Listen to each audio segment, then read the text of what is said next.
Hi everyone, welcome to the Whiteleyverse with me, Connor Whiteley, for another daily short story. Now, before I start today's story, please remember to like, comment and subscribe to the channel so you don't miss any new content, and the engagement really helps the Whiteleyverse with the YouTube algorithm. Also, if you want to buy this short story and any of my other fiction, then they're available from all major ebook retailers and at your local bookstore and local library if you requested, and you can order paperback copies from Amazon. Now, here's today's short story. I hope you enjoyed just as much as I did writing it. Corrupt driving. Private Eye Bettie English sat at her perfectly organized oak desk inside her tiny office in the heart of Canterbury. She loved the amazing little city with its ancient architecture, wonderful students, and there was always something going on. With the weather thankfully starting to warm up after one of the worst winters Bettie had ever experienced, Bettie had the window open, and she listened to the tens upon tens of students walking, talking and laughing as they went along the high street. When she first got the new office, she definitely wasn't impressed with all the noise, and it only got worse if she was working late on a Friday, Saturday or Sunday night. She always made sure she went early, or what normal people call on time, on a Friday. She didn't want to have to dodge drunk students, grabby men and people throwing up. She didn't need that. As she stared at the open window, wondering about all the different students out there, and if her nephew Sean was coming to see her at some point, he should be, she almost expected to smell one of the best smells in the entire world. Strong fresh coffee. Then she realized she couldn't have that amazing drink for another 6 months. If Bettie had actually remembered what you were, and you weren't allowed to drink, eat or do when you were pregnant, something she was still terrified of, she might have said no. But as her mum and sister said, the first 3 months are the worst. Thankfully Bettie had managed to more or less sail through them. Minus her longing to drink coffee and meat again. Because what annoyed her more than anything else about pregnancy, and she knew for she was unique in this, was she actually couldn't look, smell or eat meat anymore. No bacon, no pork and most importantly no barbecue. Bettie couldn't understand it, but her body just flat out refused to eat meat, and her body wasn't too sure on eggs and cow milk either. So for the next 6 months Bettie was more or less vegan. Which she really didn't mind, because compared to what was available to her friends when they all went to university, the vegan stuff was so good, she couldn't tell the difference anymore. And just to test it, Bettie gave it to her boyfriend, partner. Bettie really wasn't sure what they called themselves, if he was being annoying. He never seemed to mind, or he never called her out. The sound of someone walking up the stairs made Bettie smile, as it would finally give her a break from all these damn background checks. She hated them so badly. Sure, the money each company offered her was amazing, and Bettie loved that part of the job. But when Bettie had 10 companies with each company wanting her to do 50+ checks before the end of the month, she wasn't sure the money was enough. At least Bettie only had another 50 to do. Only. Yet Bettie could honestly say there were a few gripping ones. For example, Bettie had had to actually dig into some of the darkest corners of the internet to find out that this one woman who applied for a marketing director role used to be a bareback porn star. Bettie was rather impressed with herself that she managed to find it. That woman had tried very hard to conceal it, but nothing could beat Bettie and her skills, at least she liked to think so. There was a little knock at the door. Bettie told the person to come in, and her entire face lit up when she saw it was her wonderful nephew Sean. Bettie wanted to stand up and hug him, but the little one inside her, that sadly wasn't kicking yet, was a bit temperamental about her moving too much. Bettie got up every hour for some steps, food and stretch up, but she didn't want to do too much more. Bettie had to admit Sean looked good with his jeans, shirt and new hair color. She had heard that he was going to dye his hair, but after the contracts from the companies, as bad as it sounded, Bettie had been a tad too willing to forget about family life. Sean did look good with his dyed blonde hair, with a little bit of pink running through it. Bettie was actually surprised he looked as good as he did in it. Betty pointed to her kettle and mini kitchen area on the far side of the office, and Sean went over and made himself a cup of tea. But now he was here, Betty had to admit he didn't seem his normally happy self. The entire reason why he was here was because he had just taken a driving test, which he would have passed without a problem. Betty didn't know why he wasn't happy about it. She at least expected a smile, a wave of excitement, or just something. Sean might be a young man, but he always showed some sort of emotion. Betty had taught him that much. As Betty watched Sean finish up and him walk over and take a seat in front of her oak desk, she just smiled at him. He wasn't smiling. "You know, as a soon-to-be mother, I guess I should get some practice at this mothering stuff." "What's wrong, little man?" Betty said. Sean managed a slight smile. "Yeah, you got to practice that a bit more." Betty shrugged. "Seriously, Beau, what's wrong?" "I failed," Sean said, sounding more confused and slightly angry than shocked. Betty's mouth dropped at that. Sean was a good driver, a damn good driver who was probably the best driver in the family. Betty couldn't believe he had failed, but he must have been here for a more official reason instead of going home and sulking. "Why?" Betty asked. Sean frowned and leant closer.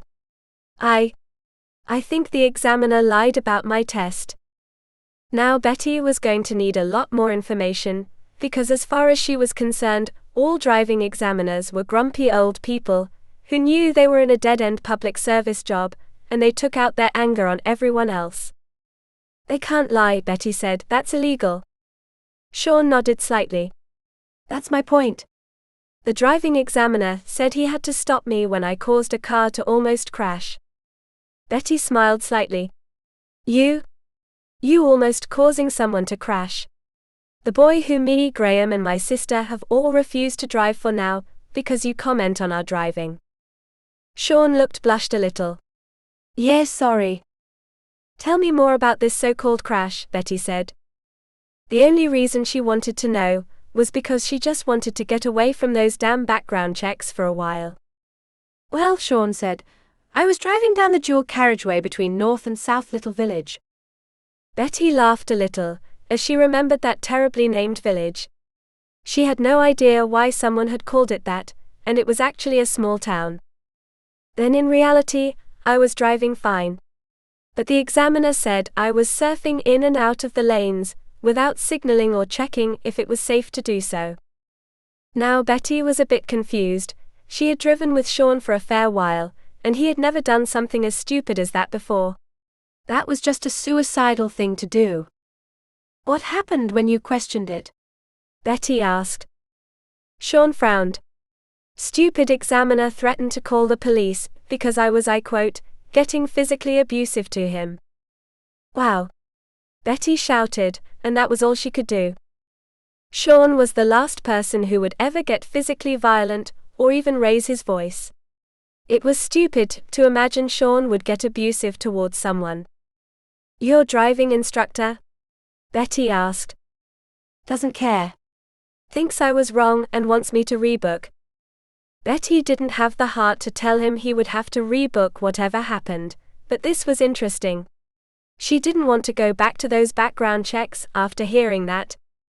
But she had to get them all done. It wouldn't take too long. Betty knew it wouldn't be too tough to prove who was correct, especially if she tapped into the speed cameras along the stretch of road. But she had to be good and get those checks done. Those companies were paying her a lot of money to do it. Betty just looked at her nephew and saw his killer smile, and damn it. Betty knew she couldn't resist a good case, and she did love her nephew too much. Yet if Sean was right, then why did the driving examiner lie? After checking the speed cameras of the stretch of road that Sean had mentioned, Betty loved having her boyfriend's password for the police databases. Betty had laughed as she saw Sean drive at the speed limit on a perfectly clear road like he was meant to. There was no crash, no other cars, no problem. It was clear as day that the driving examiner had lied his ass off. But Betty wasn't happy with just the footage, which she may or may not have downloaded and put her phone. That was what she was going with in case her boyfriend Graham found out. Betty still couldn't imagine why the driving examiner had lied. It was illegal as hell, and it made no sense. Driving examiners were there to protect the roads, but to pass and fail and play God when deciding who should be allowed on the road or not. And in Betty's experience, people who played God always used it. Just not to fail someone without cause. She couldn't help the feeling that something bigger was going on.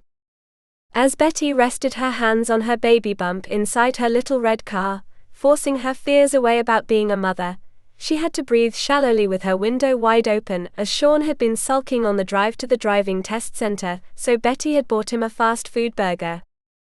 A meaty burger, so Betty was trying her best not to vomit and gag. Betty tried not to focus on the amazingly juicy smell of the burger, and the hints of Sean's really rich strong coffee that Betty was so annoyed that she couldn't have, and instead she focused on looking through the wire fence that separated the car park she was in and the driving test center. The center itself was really nothing special. It was just another white block building that the government had thrown up, with a large car park that looked as unloved as Sean did as he ate his burger. Betty knew the examiners would be back soon from their fourth testing slot of the day, so she kept resting her hands on her bump. She had no idea how great of an armrest it was, and simply waited. But she couldn't help but feel like she needed more of the story first. "How was the examiner with you? Was he angry, annoyed, sad?" Betty asked. Sean just looked at her. "Seriously, Auntie?" Betty just smiled. He was right. All driving examiners were the same sort of rare grumpy, moany and moody mixture that only came from working in a government job for far too long. Then Betty focused on the center as she saw cars starting to return from their test. Betty's eyes narrowed on a large black car that had the engines roaring away as the car sat still. The car surged forward, braking sharply, then spun around into a parking bay and mounted the curb. Betty hugged her baby bump a little more. She hated the idea of being inside that car, and that was why she always had her dash cam running, just in case a stupid driver like that drove into her. A few moments later, a tall woman got out of the black car and was smiling and laughing. Betty saw the little pass certificate in her hand. To say Betty was shocked was an understatement. "That's him," Sean shouted with his mouth full of burger bun. Betty nodded as a large bald man came out of the black car smiling. His smile was clearly fake, but she only knew that from decades as a private eye. The man was clearly dodgy or something. That woman should have failed, but she didn't. "Why?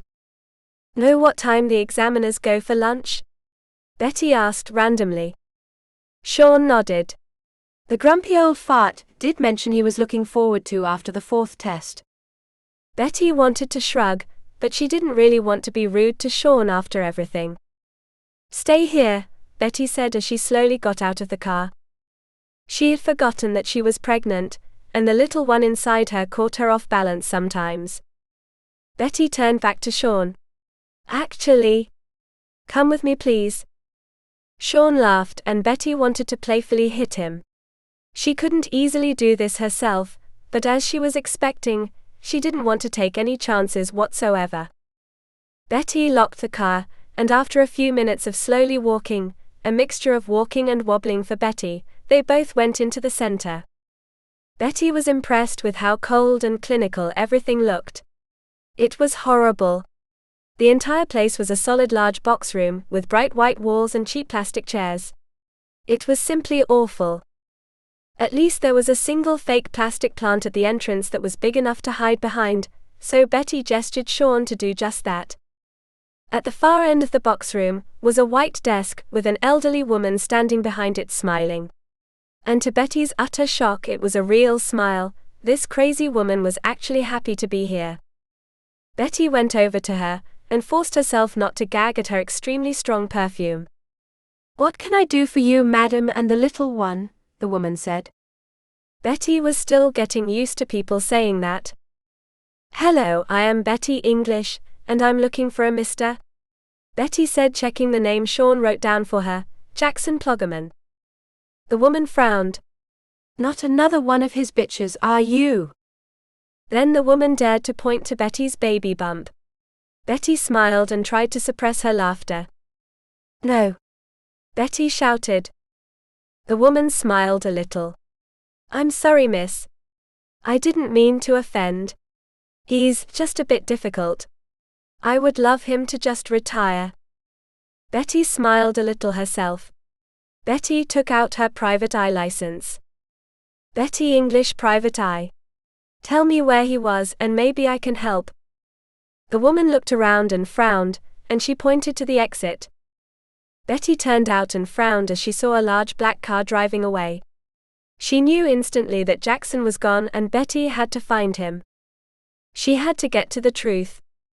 "You're driving over the speed limit, auntie," Sean shouted by accident.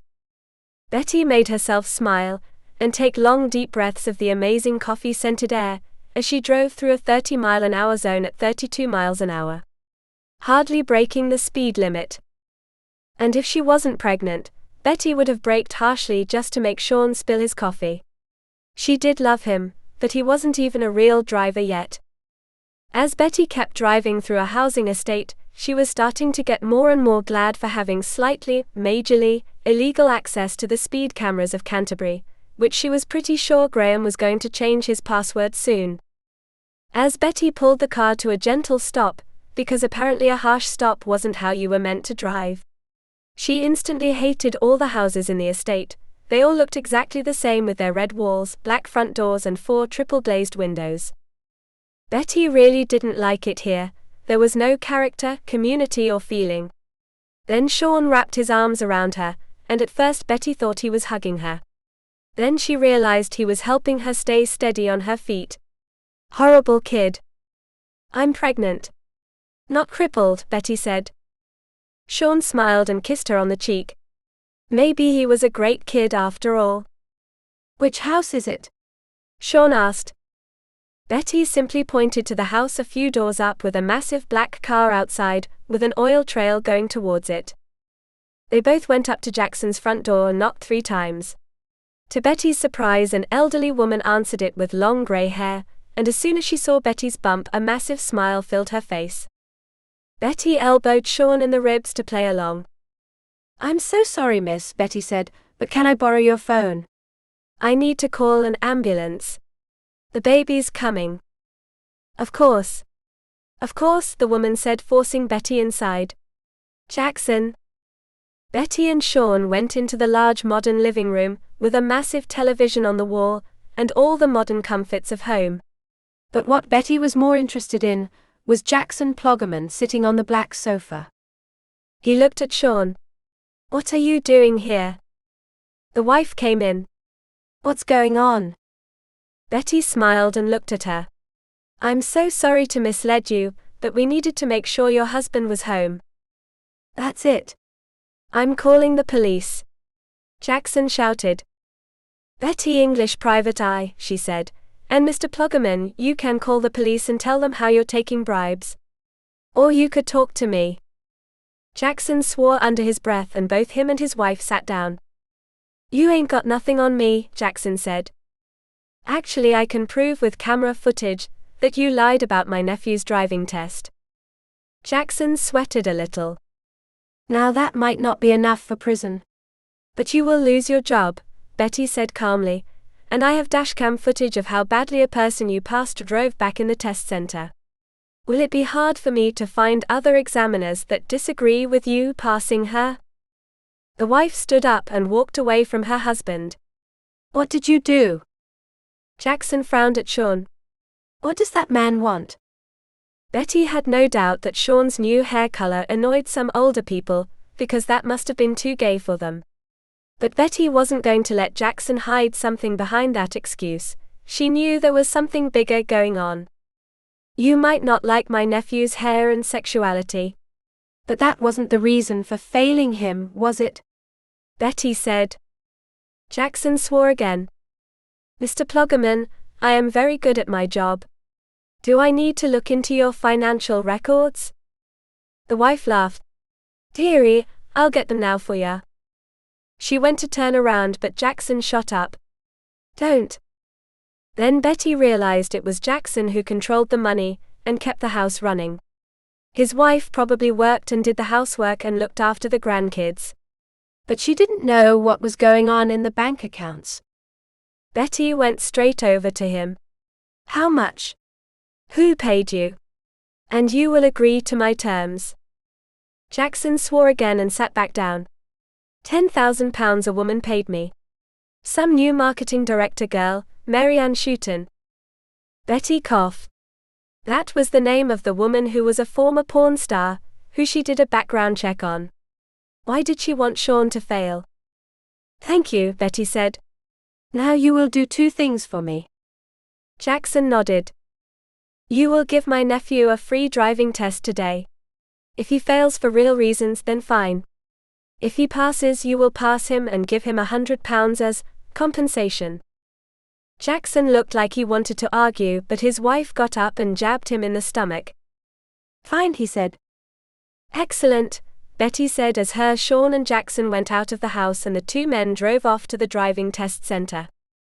And Betty went to visit someone. She had to find out why Ann Shooton attacked her family. Annie's background check might have said she had made thousands doing porn, but she clearly hadn't used the money wisely, Betty realized as she walked into Anne's apartment. It was absolutely disgusting. There were pieces of moldy food walked into the dirty carpets, the wallpaper was falling off, and Betty dared not sit down on the furry sofas. But Anne sat down wearing her baggy grey tracksuit, massive earrings and so-called slutty red nail varnish. Betty thought they actually looked quite good. "What's your name?" Anne asked. Betty just shook her head. "You know who I am, and you definitely know my nephew." "How is Sean getting on?" she said. Betty hadn't expected her to cave that quickly. Now, Miss English.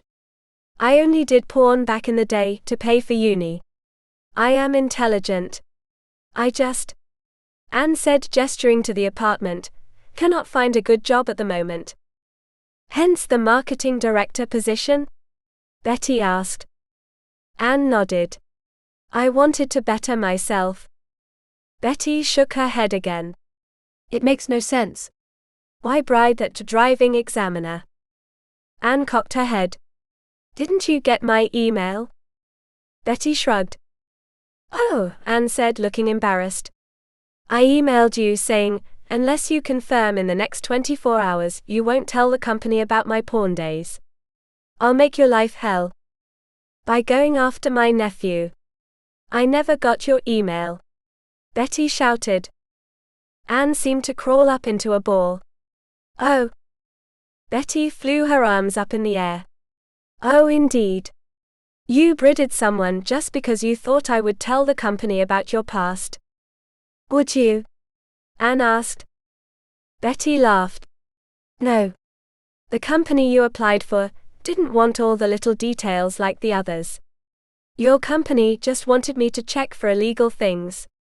Like racism, past crimes, etc. Porn isn't illegal." "Oh," Anne said. Betty just shook her head. She actually didn't know what to say to this woman.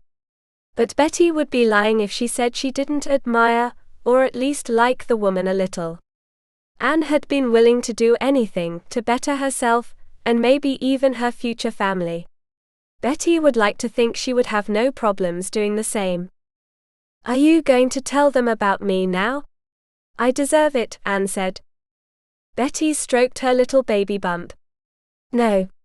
Just never do anything against me, or my family or friends again."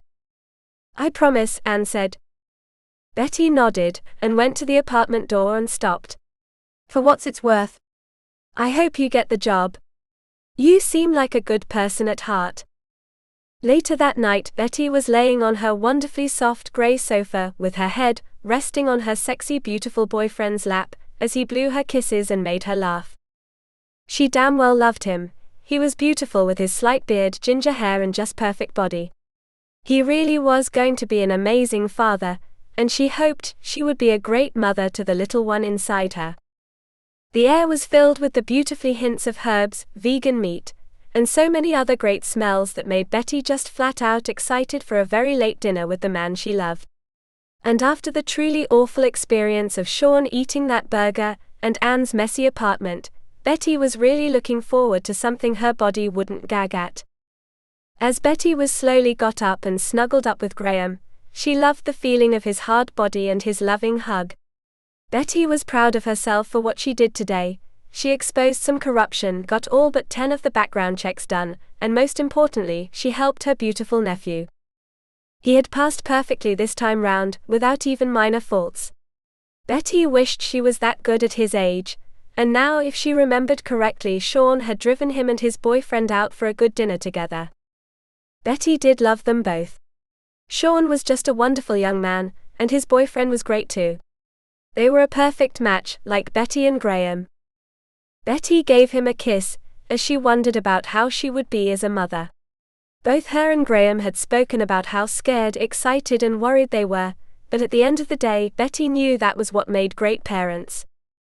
It wasn't about how much money, power or the physical things you had, but they weren't doing bad on those things either.